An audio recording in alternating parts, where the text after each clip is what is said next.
Alhamdulillah, Alhamdulillahi wa kafa, wassalatu wassalamu ala man la nabiyya ba'da wa ba'd. We have reached Surah Al Imran, the third Surah, ayah 46. And as it stands right now, we are still going through further discussion about the Prophet Isa alayhi salam. Now you get two pronouncements in this surah. To Mariyam as-Siddiqa alayhi salam.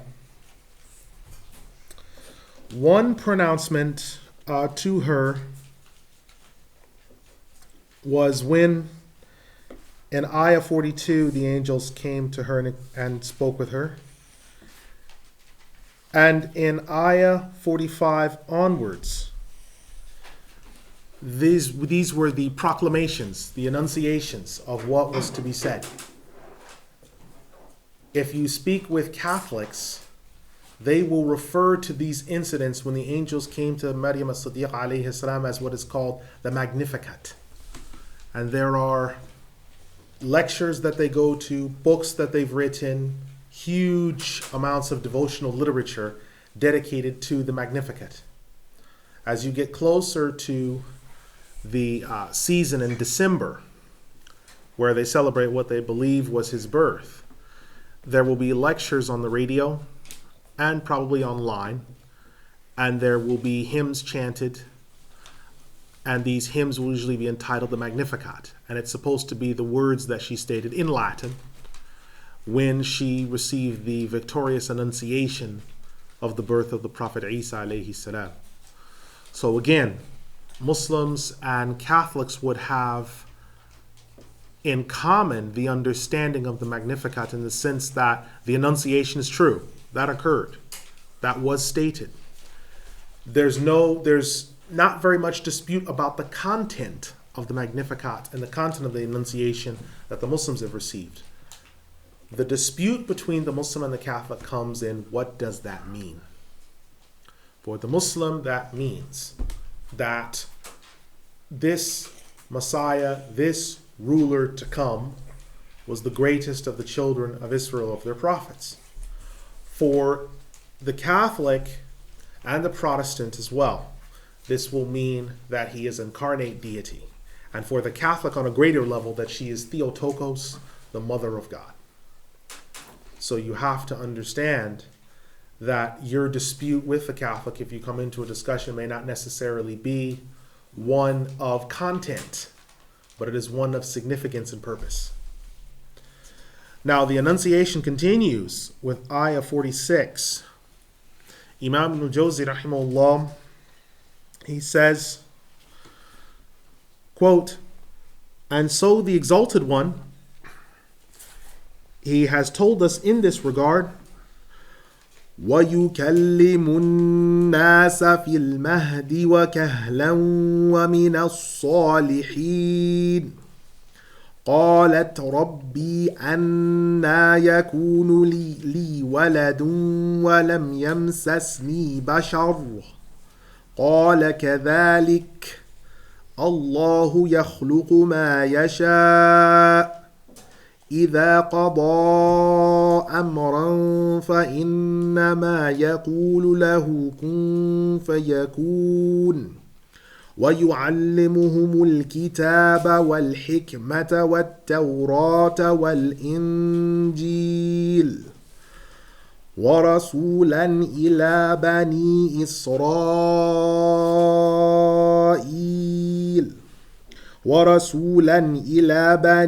إسرائيل أني قد جئتكم بآية من ربكم أني أخلق لكم من الطين كهيئة الطير فأنفخ فيه فيكون طيرا بإذن الله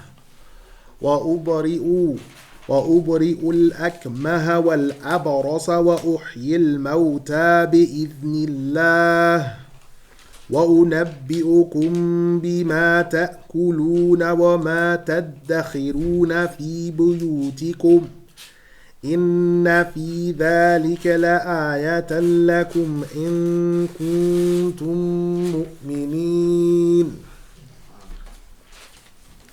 He will speak to the people in infancy and in adulthood, and he is of the pious ones. She said, Lord, how shall I have a son when no man has touched me?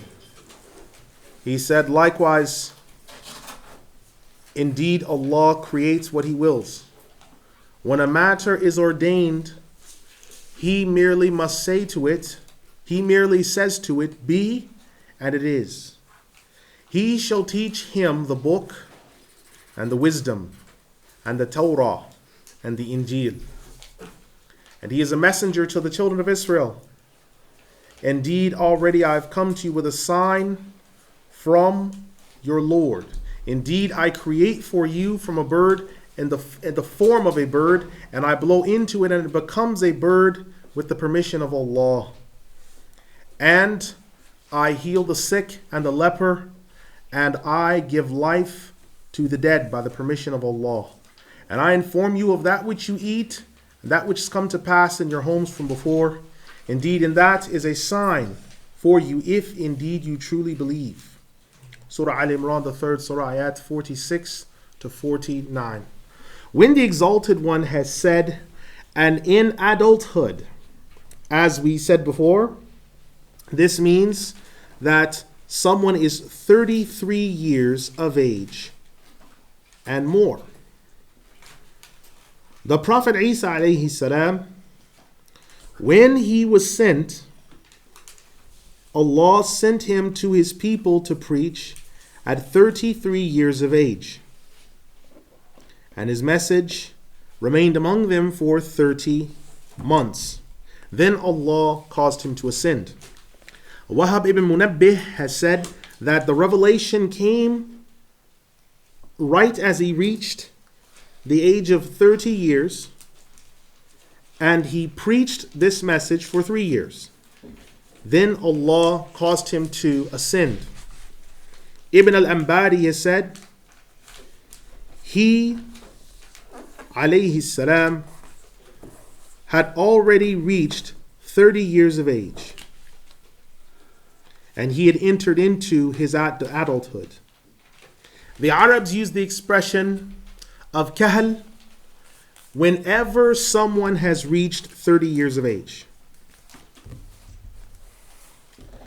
due to the fact that the person that has reached 30 years of age has combined strength and his youth in one.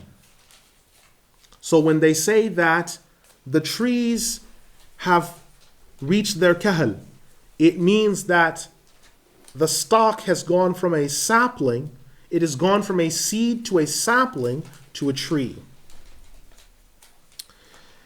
Ibn Faris has said that al-kahl means the man when he begins to develop the hair on the face and on the underarms, and then there starts to be the first trace of grayness in that hair. Now, there are 3 things that need to take place for us to understand the context of this ayah. Firstly, the expression kahl here is not only indicating his life that he shall reach 30 years of age, but it's also indicating that he shall live past that, and that his the length of his lifespan will be long, that he will reach not just 30 years of age, but past that. So, Ibn Abbas radiallahu anhu narrated that the expression kahlan, or adulthood, also means that it's referring to him before his ascension and also at the time that he descends from the sky. And this is the time in which he will bring about his rule. These are the days when things will change from time to time. Now the question is, how could someone believe that such a one was a God when the truth of the matter is there is no true God that undergoes change? Such a thing is not permissible to believe. This has been mentioned by at-Tabari and others. Thirdly, is that the intent of adulthood here is referring to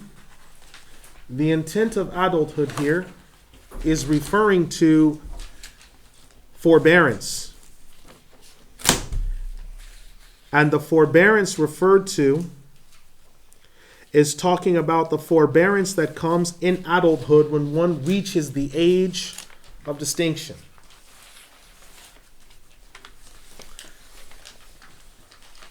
The Exalted One has said, she said, Lord, how shall I have a child? Particularly the expression son used. Now the reason for her statement is twofold. One is that she said this out of wonder and out of questioning, not out of doubt and out of negating what Allah has ordained. Because we already see her accepting the miraculous in the narrative on the Prophet Zakaria alayhi salam. And this is the majority explanation. Secondly, you must also remember that the one speaking these words to her was the angel Jibreel alayhi salam. And in the form that he appeared in, she thought that he was a human being that intended some evil. And because of this, she said, أعوذ بالرحمن منك إن كنت تقيا. I seek refuge in the most merciful from you if you have any true fear of Allah. Surah Mariyam, the 19th Surah 18. So when he informed her of the good news, she was not certain of the truthfulness of his words because she did not recognize him to be an angel at the time because he was in a human form. This is why she had also said, shall I have a son? And then the expression, when no man has touched me. This means when she has not had a husband. And the touching in this sense means sexual intercourse, as said by Ibn Faris. Now a human being is sometimes called a bashar because the human being has meat and flesh. And he's called a bashar because that's one of the first things that you notice is that he has flesh on his bones and not fur. So it's said that the earth brings forth its produce. The trees bring forth their fruit. The ground brings forth its vegetation. And the face fills with color. And the flesh delights. And similar expressions. Now the expression used by the word bashar conveys all of this. When the Exalted One is said, likewise, Allah, He creates what He wills. Meaning, by a cause, and by other than a cause that you know of. And the rest of this ayah, in this context, has already been explained in Surah Al-Baqarah. So if someone chooses, they can refer to that. Now the Exalted One has said, and He shall teach him the book. So He shall teach Isa the book, the wisdom, the Torah, and the Injil. With regard to the word book, there are 2 points. One is that they are the books of the prophets and their knowledge. as said by Ibn Abbas. Secondly, it is writing itself, as said by Ibn Jurayj and Muqatil. Ibn Abbas has also mentioned that the wisdom means the fiqh and the judgment of previous prophets that has been handed down.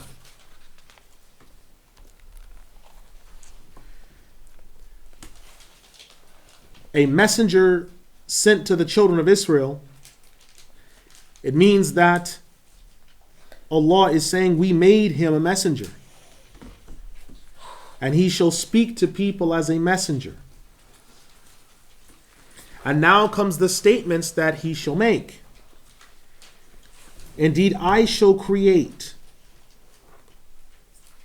So it is as if he is saying, I have come to you that I would create for you and bring about something as proof to you. So he's going to bring something of a form. As Ibn Abbas radiallahu anh says, he takes the form of a bird and breathes into it, and the bird that was just in a clay form comes to life and it flies. The children of Israel, when they noticed this, they took wonder in him because of this. Because the bird is one of the most wondrous things in creation. The bird is one of the most wondrous things in creation.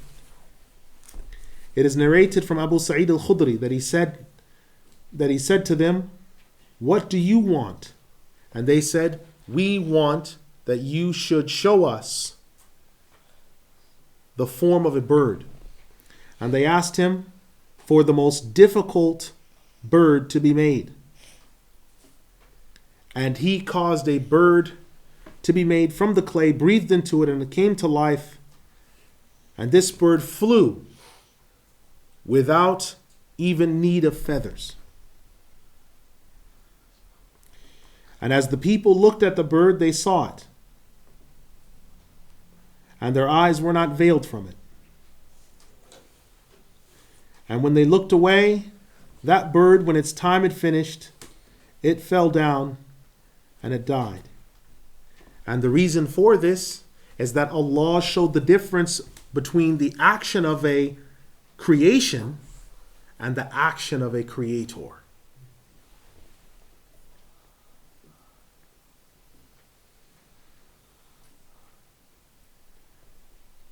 Now, the form that it was given, the form of a bird, and that he blew into it, and that he caused it to come to life, are all things that were given by permission.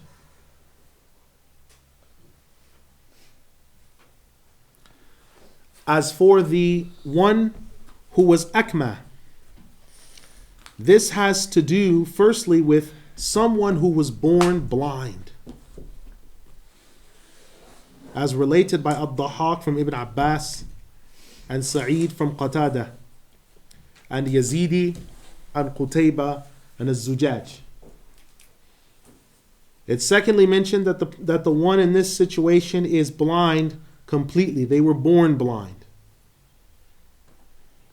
There is a difference between the one who is merely a'ma, who is merely blind, and the one who is akma. The one who is akma is the one who, according to Al-Khalil, the grammarian, he is born blind.